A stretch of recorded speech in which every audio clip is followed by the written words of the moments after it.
ஹர ஹர சங்கர ஜய ஜய சங்கர ஹர ஹர சங்கர ஜய ஜய.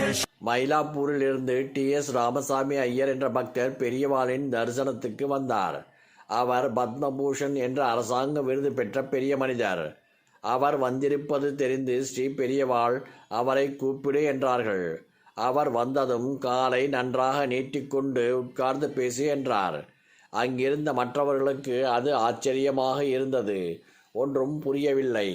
சின்ன வயதில் அவர் சைக்கிளிலிருந்து கீழே விழுந்து காலில் எலும்பு முறிவு ஏற்பட்டுவிட்டது.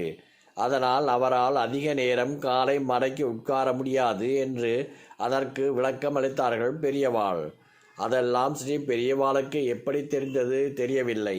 பிறகு பெரியவா சொன்னார்கள் ஒரு தொண்டரிடம், ராமசாமி ஐயரை அழைத்து போய் சின்ன காஞ்சிபுரத்தில் ஸ்ரீமடம் பக்தர் வீட்டில் நல்ல காப்பி வாங்கி கொடு என்று உத்தரவிட்டார்கள்.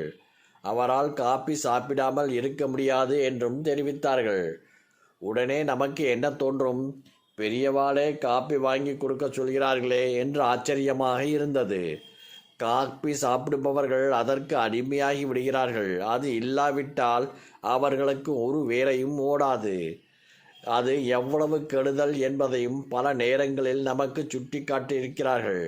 அதே சமயம் பெரியவாளின் கருணையும் இச்சம்பவத்தால் வெளிப்படுகிறது. ஹர ஹர சங்கர ஜய ஜய சங்கர ஹர ஹர சங்கர ஜய ஜய.